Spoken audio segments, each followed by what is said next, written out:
Hello बच्चों, कैसे हैं आप सभी और कैसी चल रही है आपकी तैयारी। मैं अभिषेक कुमार आप सभी का हमारे इस वीडियो लेक्चर में बहुत बहुत स्वागत करता हूं। काफ़ी लंबे समय के बाद मैं आप सभी की स्कूल की वीडियोस ला रहा हूं।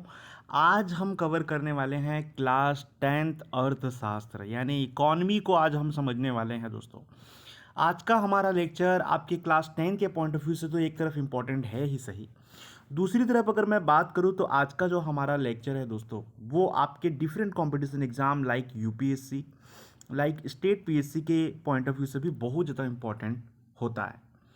इस लेक्चर में आप ना केवल अपने स्कूल के कोर्स को कवर कर पाएंगे बल्कि जो बच्चे कंपटीशन की तैयारी कर रहे हैं उनके लिए भी ये हेल्पफुल होगा। तो आइए देखते हैं दोस्तों कि आखिरकार इस चैप्टर में हमको सबसे पहले इस प्रोसेस में ये इकोनॉमी के सफ़र में हम पहला चैप्टर कौन से पढ़ने वाले हैं। पहला ही चैप्टर है हमारा दोस्तों विकास की समझ। अब आपको ये वर्ड जो है अच्छी तरीके से पता होगा, 2014 के बाद से ये विकास वर्ड जो है चारों तरफ फैला हुआ था इंडिया में। आखिरकार ये विकास की एक्चुअल डेफिनेशन क्या है, ये विकास का मतलब क्या होता है, हम इस चैप्टर में समझने वाले हैं। तो इससे आपका एक पॉलिटिकल व्यू भी सेटअप हो पाएगा दोस्तों। देखते हैं कि इस चैप्टर में क्या क्या बताया गया है। ये आपके सीजी बोर्ड से रिलेटेड कोर्स है। चलिए स्टार्ट करते हैं। देखिए, आपके विचार में विकास क्या है, पहला ही पॉइंट यहाँ पे बोल रहा है कि आपके विचार में विकास का मतलब आप क्या समझते हो और उसमें क्या क्या शामिल किया जाना चाहिए। देखिए, विकास की धारणा जो है ना बहुत व्यापक है, इसके बारे में कई अलग अलग विचार हो सकते हैं लोगों के। इसका एक जैसा अर्थ निकाल पाना पॉसिबल नहीं है, क्योंकि अलग अलग लोगों के लिए विकास के मायने अलग अलग होते हैं दोस्तों। कैसे अलग अलग होते हैं सर?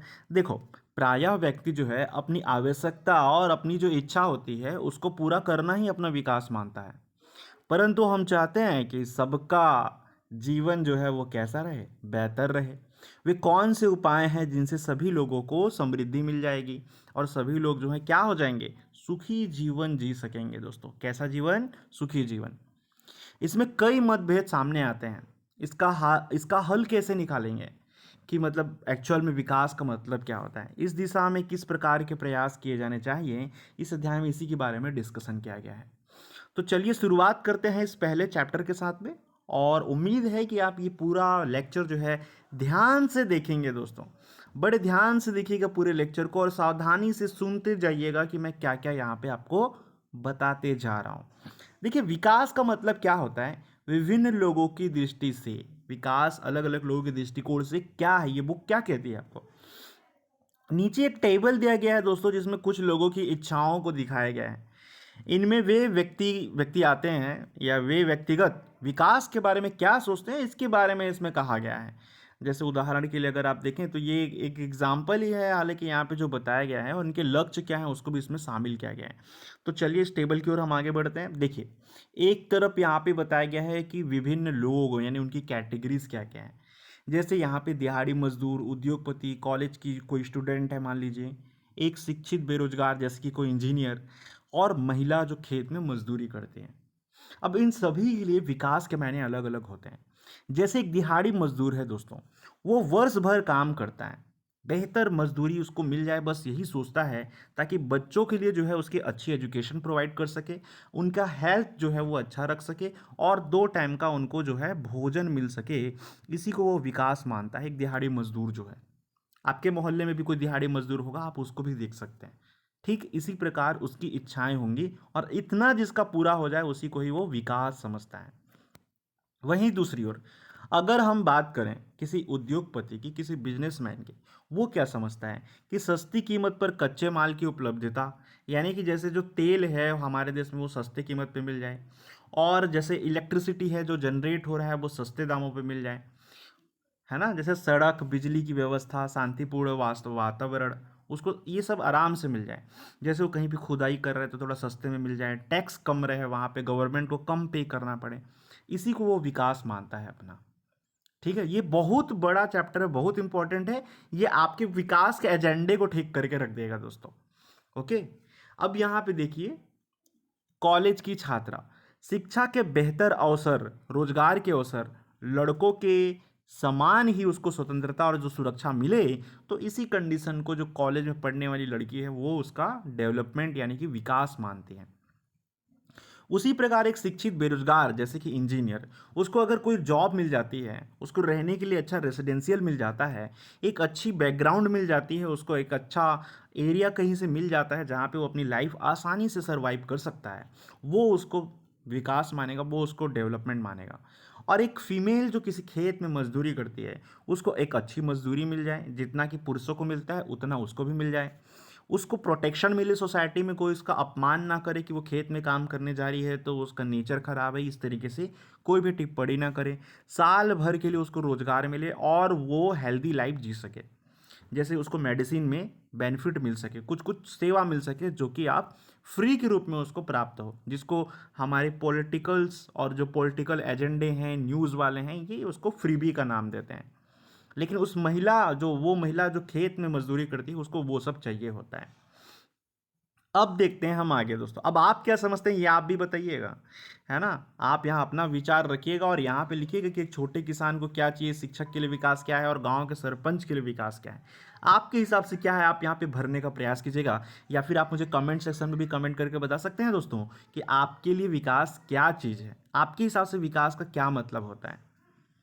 ओके, क्या आपके हिसाब से विकास का मतलब ये होता है कि देश में जो है बड़े बड़े ओवरब्रिज बन जाएं, वो आपके लिए विकास होगा, या आपको अच्छी एजुकेशन, सटीक एजुकेशन आपको मिल पाए, ये विकास होगा दोस्तों। क्योंकि स्कूल तो खुले हुए हैं, जैसे गवर्नमेंट स्कूल में हो सकता है कुछ बच्चे जो पढ़ रहे हो, जो मेरा वीडियो देख रहे हैं, या हो सकता है प्राइवेट स्कूल में पढ़ रहे हैं, लेकिन क्या वहाँ विकास हुआ है, क्या वहाँ ऐसी एजुकेशन मिल पाती है आपको जो कि आपको आसानी से समझ में आ जाए, जो आपको ग्रोथ करा सके, या वही रटा रटाया चीज़ें जो हैं वो पढ़ा रही हैं आपको, तो इसे ही विकास कहेंगे, है ना। तो आपके हिसाब से क्या है आप बताइएगा। अब देखिए यहाँ पे जो टेबल यहाँ ऊपर दिया गया था, तो ये निरीक्षण से पता चलता है कि प्रायः सभी लोग उन चीज़ों की आकांक्षा रखते हैं जो उनके लिए बहुत ही ज़्यादा इंपॉर्टेंट है। वे आकांक्षा कई तरह की रख सकते हैं, लेकिन उन्हीं चीज़ों को रखते हैं जो उनके लिए बेहतर है। जैसे कि आपने देखा कि कॉलेज में पढ़ने वाली जो छात्रा होती हैं, उसको बेटर एजुकेशन चाहिए, उसको अच्छी जॉब अपॉर्चुनिटी चाहिए, उसको रोजगार चाहिए, है ना। इसके अलावा जो है उसको थोड़ी सी फ्रीडम चाहिए, उसको थोड़ी सी प्रोटेक्शन चाहिए, सिक्योरिटी चाहिए सोसाइटी में, जिससे कि वो अपनी लाइफ जो है आसानी से जी सके, और कहीं जॉब में जाए तो उसको जो है उसके साथ कोई बुरा बर्ताव ना हो। वहीं कहीं लोग ऐसे भी हैं जो स्वास्थ्य सेवाओं को प्राथमिकता देते हैं कि वो हेल्दी रहें, यही उनका विकास होगा, यही उनका डेवलपमेंट होगा। उद्योगपति अपने उत्पादन को अधिक लाभ पर बेचना वो चाहते हैं। दिहाड़ी मजदूर सम्मानपूर्वक अपनी जिंदगी जीना चाहता है और उसको मजदूरी जो है साल भर मिल पाए, ऐसा वो सोचता है। वह चाहता है कि उसके बच्चे को दिहाड़ी मजदूरी ना करना पड़े, वो अच्छे से पढ़ाई करे और एक अच्छी सी नौकरी लेकर के अपने पैरों पे खड़ा हो जाए। यही उनके हिसाब से विकास होता है दोस्तों। क्या ये सब चीज़ें आपको हमारे नई जो गवर्नमेंट बनी है 2014 के बाद, 2014 के बाद, जिन्होंने कहा कि हमने विकास ले आया है, तो क्या ये सभी चीज़ें आपको मिली हैं? अगर मिली हैं तो समझ लीजिए विकास आ गया है। और अगर ये चीज़ें नहीं मिली हैं, आप अपने आप से पूछ के देखिए क्या ये चीज़ें मिली हैं या नहीं। अगर नहीं मिली हैं तो विकास नहीं आया है। ओके दोस्तों, मैं आप पे ही छोड़ता हूँ, मैं अपना कोई ओपिनियन नहीं रख सकता यहाँ पे। ठीक है। देखिए कभी कभी यहाँ पे क्या होता है, इस तरह की आकांक्षाओं में परस्पर विरोध की स्थिति उत्पन्न हो जाती है। कैसे? जैसे मान लीजिए कि एक लड़की है, वो उच्च शिक्षा प्राप्त करके अफसर बनने की उम्मीद रखती है। ठीक है। हो सकता है कि उसके जो गार्जियन है, उसके जो अभिभावक हैं, वो ये पसंद ना कर रहे हो कि ये लड़की कैसे अफसर बनेगी बोल के। हमारे यहाँ से तो बेटा जाता है काम करने के लिए, वही अधिकारी बनता है, तो हम बेटी को क्यों भेजें, ऐसे भी हो सकते हैं कुछ। इसी प्रकार एक उद्योगपति अपने द्वारा जो प्रोडक्शन किया गया जो वस्तु है, उसको अधिक मूल्य पर बेच करके लाभ कमाना चाहता है। वहीं एक उपभोक्ता की इच्छा होती है कि वो अच्छी व सस्ती वस्तुएं प्राप्त कर सके मार्केट से, जिससे उसके पैसे बच सके, है ना दोस्तों। और देखिए इन सब बातों से ये स्पष्ट हो जाता है कि व्यक्ति अपने परिवार और विकास के हितों की रक्षा हेतु कई प्रकार की आकांक्षाएं रख सकता है, कई प्रकार की उम्मीदें रख सकता है। परंतु क्या आप सोच सकते हैं कि यदि किसी क्षेत्र के सभी लोगों के विकास की बात की जाए, तो यह उन लोगों के व्यक्तिगत विचारों से अलग होगी। कैसे दोस्तों? अगर आप यूनिवर्सल डेवलपमेंट की बात करते हैं, तो क्या वो हर एक व्यक्ति के डेवलपमेंट से मैच करेगी? मुश्किल है दोस्तों। जब हम सभी लोगों के हित या सार्वजनिक हित की बात करते हैं, तो हमें कुछ और विशेष ज़रूरतों पर विचार करना होता है। जैसे एग्जाम्पल के लिए देखिए कि विद्यालय की स्थापना से गांव या शहर के अधिकांश लोगों को पढ़ने का अपॉर्चुनिटी मिल जाएगा। गांव या शहर में स्कूल जो है दूर दूर पे होते हैं, मान लीजिए किसी के गांव से बहुत दूर है। जैसे आप गुजरात की देख सकते हैं, वहाँ की ज़्यादातर लड़कियाँ 5th या 10th के बाद आगे पढ़ने नहीं जाती।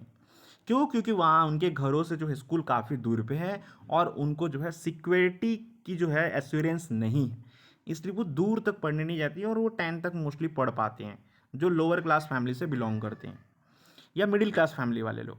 कुछ ऐसे लोग भी होते हैं जो एमए, ग्रेजुएशन या पोस्ट ग्रेजुएशन करके भी आगे बढ़ जाते हैं। अब यहाँ पे देखिए, इन सुविधाओं की सार्वजनिक पहुंच सुनिश्चित करने के लिए निःशुल्क शिक्षा, मध्याह्न भोजन और छात्रवृत्ति जैसे सुविधाएं चलाई जाती हैं। क्योंकि अगर एजुकेशन फ्री रहेगा तो सभी लोग अपने बच्चों को पढ़ने भेजेंगे, और वहीं पे हाई फाई फीस रहेगा तो एक लेवल बन जाएगा कि इतनी फीस के साथ हम अपने बच्चों को नहीं भेज सकते। एक तो इतनी महंगाई है, हर एक चीज़ पे जीएसटी लगी हुई है, यहाँ पे दूध पे जीएसटी है, छाछ पे जीएसटी है, हर एक चीज़ पे इतनी सारी जीएसटी है। हम वो टैक्स पे करें या अपने बच्चों को स्कूल में पढ़ाएं, स्कूल में पढ़ाने से भी आखिरकार उनको जॉब नहीं मिलने वाली, तो हम अपने बच्चों को स्कूल क्यों भेजें? ये लोगों की मेंटेलिटी में धीरे धीरे आते जा रही है दोस्तों। अब गवर्नमेंट ने यही इसीलिए जो है ये सब अपॉर्चुनिटी निकाली थी कि उनको मिड डे मील कराया जाए, उनको जो है छात्रवृत्ति जैसी सुविधाएं प्रदान कराई जाएं, जिससे कि बच्चे जो हैं स्कूल की तरफ अट्रैक्शन हो और वो पढ़ने में रुचि दिखाएं। इससे सभी लोगों तक इस सुविधा की पहुंच जो है सुनिश्चित होती है और सभी लोग इसका लाभ प्राप्त कर सकते हैं। इसी प्रकार अन्य सार्वजनिक सुविधाओं में जैसे सड़क आता है, स्वास्थ्य आता है, पीने का पानी आता है, आसपास का वातावरण आता है और हेल्दी इन्वायरमेंट आता है दोस्तों, जो सबके हितों के लिए बहुत इंपॉर्टेंट होता है। ये सभी चीज़ें मिल जाएं तभी किसी व्यक्ति का डेवलपमेंट हो सकता है दोस्तों। बिल्कुल सही है। और एक्चुअली जो है ये डेवलपमेंट के लिए HDI एक रिपोर्ट निकाली जाती है दोस्तों, HDI ह्यूमन डेवलपमेंट इंडेक्स। इस रिपोर्ट में यही सब चेक किया जाता है, वहाँ का एजुकेशन लेवल कैसा है, हेल्थ लेवल कैसा है, ये सब बातें जो आप यहाँ पे देख रहे हैं उन्हीं सबको यहाँ पे कैलकुलेट करके बताया जाता है। अब आप सोच रहे होंगे कि इंडिया की रैंकिंग क्या है HDI में। आप इसको देखिएगा दोस्तों, इंडिया की रैंकिंग 132 है 192 कंट्री के बीच में। 191 कंट्री में इंडिया की रैंकिंग आती है 132। हम बहुत पिछड़े हैं दोस्तों, बहुत पिछड़े हैं इसमें। ओके। अब यहाँ पे देखिए, सार्वजनिक हितों को समझने का प्रयास करें अगर, तो मान लीजिए कि कोई एक गांव है, मान लीजिए उस गांव में आने जाने के लिए एक पगडंडी है, सड़क नहीं है, वहाँ पे एक पतला सा रास्ता है। सामान्य दिनों में आवागमन में कोई खास परेशानी तो नहीं होती, लेकिन बारिश के टाइम पे वो तो बड़ी मुश्किल हो जाती होगी। क्यों? क्योंकि उसमें पूरा रास्ता में कीचड़ ही कीचड़ रहता है। इस कारण वहाँ के लोगों को काफ़ी मुश्किलों का सामना करना पड़ता था। अब देखिए, कुछ लोगों का विचार आया कि क्यों ना इस पगडंडी की जगह एक पक्की सड़क ही बनवा दी जाए, और उस पगडंडी से लगी हुई ज़मीन की कुछ जो ज़मीन के मालिक थे उनसे वो ज़मीन ले ली गई और पक्की सड़क बनाने के लिए अपनी ज़मीन देने को वो लोग तैयार भी हो गए। मान लीजिए यहाँ पे देखिए, वो जो कच्ची सड़क थी उसके लिए ज़मीन के मालिक लोग तैयार भी हो गए कि भैया हम अपनी ज़मीन देने को तैयार है अगर गाँव का भला हो पाता है तो आगे क्या होता है देखिए, वहीं पर कुछ और लोगों ने इससे इनकार कर दिया, कुछ लोगों ने हाँ बोल दिया, कुछ लोगों ने ना बोल दिया। जब इस मुद्दे पर ग्राम सभा की बैठक बुलाई गई, यानी गांव में पंचायत बुलाई गई, तो वहां पे क्या होता है, बहुत गहन डिस्कशन किया गया और फाइनली जो है सभी जमीन के मालिकों ने सार्वजनिक हित को देखते हुए, यानी सभी की भलाई को देखते हुए अपनी जमीन को दान करने के लिए तैयार हो जाते हैं दोस्तों। अब यहाँ पे देखिए, ऊपर दिए गए चित्रों के लिए उपयुक्त शीर्षक लिए यहाँ पे ये कुछ मैटर बताया गया। यहाँ पे विकास की योजनाओं में विरोधाभास। अब उस योजनाओं में क्या क्या विरोधाभास आता है ये देख सकते हैं हम लोग। जैसा देखिए, क्या विकास के लिए उद्योग और खदान होना आवश्यक है? हम सोचते हैं कि अगर फैक्ट्री नहीं होगी, अगर कोई बिजनेस नहीं होगा, बिजनेसमैन नहीं आएगा हमारे सोसाइटी में, तो डेवलपमेंट नहीं हो सकता। उद्योगपति लाभ कमाने के उद्देश्य से जो खनिज होते हैं, जो मिनरल होते हैं, उसका उत्खनन करते हैं, यानी खुदाई करके उसको निकाल लेते हैं ज़मीन के अंदर से। और जो फैक्ट्रियाँ होती हैं उसकी स्थापना को वो प्राइमरी अपना वो मानते हैं, एम मानते हैं, यानी प्राथमिकता देते हैं उसको।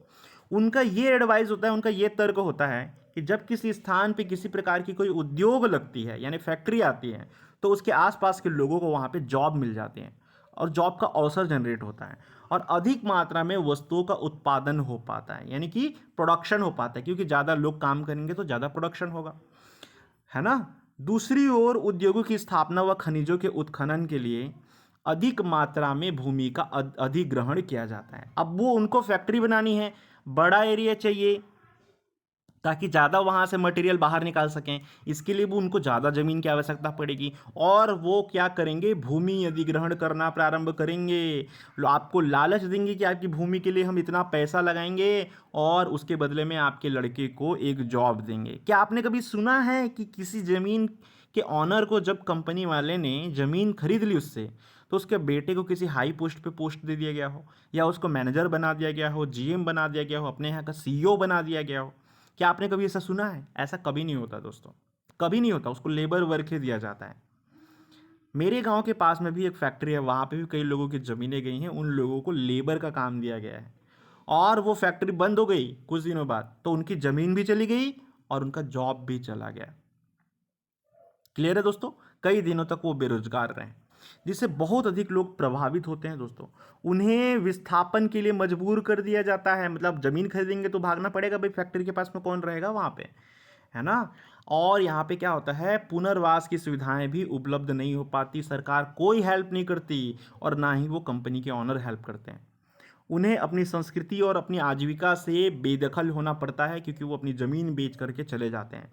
इस प्रकार समाज में विरोधाभास और टकराव की स्थिति निर्मित होती है, क्योंकि वो जिस कल्चर में रह रहे थे, जिस सोसाइटी में रह रहे थे, अब वहाँ से किसी दूसरी सोसाइटी में चले जाते हैं जहाँ पे लोगों की विचारधारा शायद उनसे मेल खाए, शायद ही उनसे मेल खाए दोस्तों। जैसे ओडिशा में कोयला, बॉक्साइट, लौह अयस्क की बहुत ज़्यादा अधिकता है। इस कारण राज्य में 45 फैक्ट्री वहाँ पे लगाई जा चुकी है और इसकी योजना है वहाँ पे लगाने की, 45 संयंत्र लगाए जाने की योजना है वहाँ पे।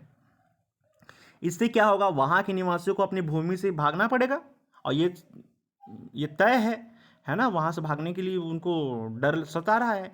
विगत वर्षों में, अगर पिछले वर्षों की बात करें तो जितनी भी वहाँ पे स्पंज आयरन की फैक्ट्री है, उसकी स्थापना से उनकी सैकड़ों एकड़ उपजाऊ जमीन जो है दोस्तों, वो अधिग्रहित की जा चुकी है, यानी कब्जे में ली जा चुकी है इन फैक्ट्रियों के मालिकों द्वारा। और वैसे भी लोग पैसे के लालच में बेच देते हैं दोस्तों, ये भी एक बात है, ये दूसरा पहलू है ये इसका। बड़े पैमाने पर जंगल उजड़ चुके हैं क्योंकि फैक्ट्रियां बनेंगी तो जंगल काटे जाएंगे और जल स्रोत सूख रहे हैं क्योंकि पेड़ ही नहीं रहेंगे तो बारिश कैसे कराएंगे दोस्तों। इन उद्योगों की स्थापना के खिलाफ लोगों ने बार बार अपना विरोध दर्ज किया। उनका मानना है, उनका तर्क है कि मुआवजे की राशि खर्च हो जाती है और बाद में उन्हें फाइनली मजदूरी के लिए इधर उधर भटकना पड़ता है। अगर उनका खेत होता तो वो जीवन भर कृषि कार्य कर सकते थे जिसमें उनको भटकना ना पड़ता एटलीस्ट, क्योंकि ज़मीन के कमी की वजह से नियमित उनको रोजगार नहीं मिल पाता और उनकी संस्कृति और जीवन शैली भी इफेक्टेड हो जाती है।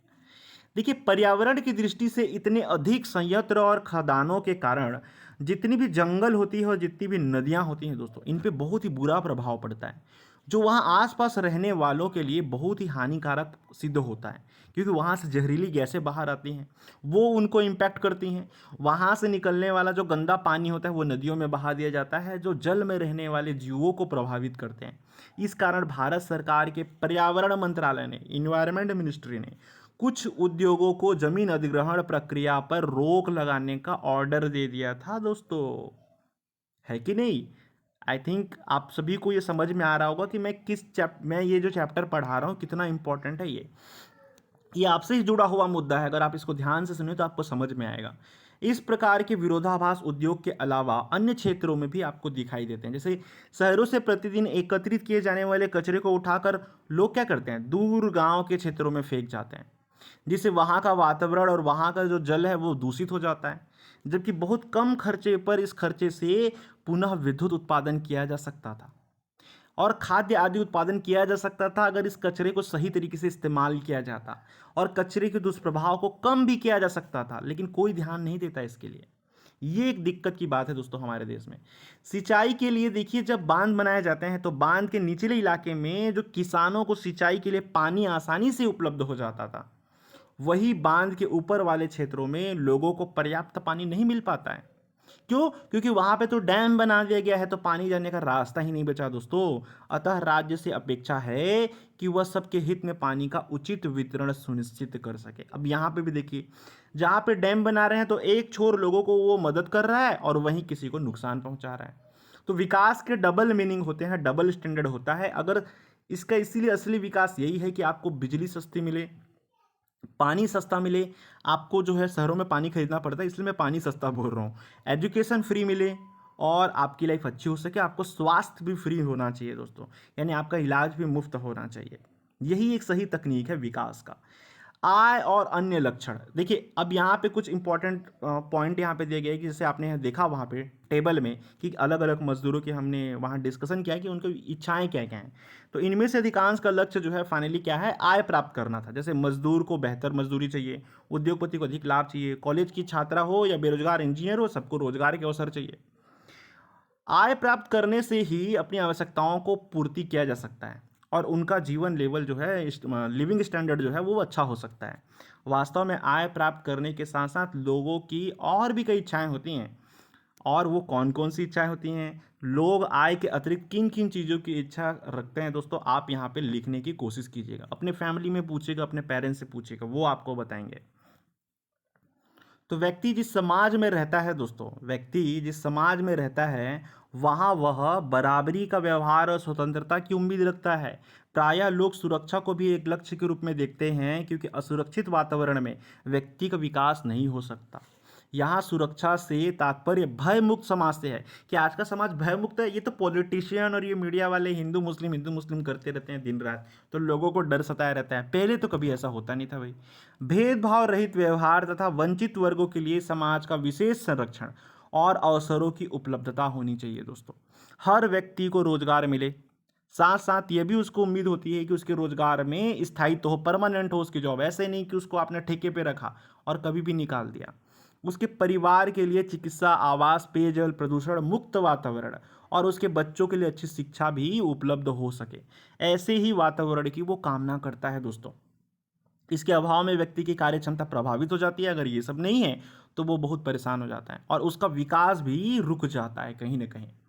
तो आज का लेक्चर हम यहीं तक रखते हैं दोस्तों। अगले लेक्चर में हम इसके बाकी के पोर्शन को कवर करेंगे। क्लियर है दोस्तों? तो कैसा लगा आपको चैप्टर, आप मुझे बताइएगा कमेंट सेक्शन में कमेंट करके।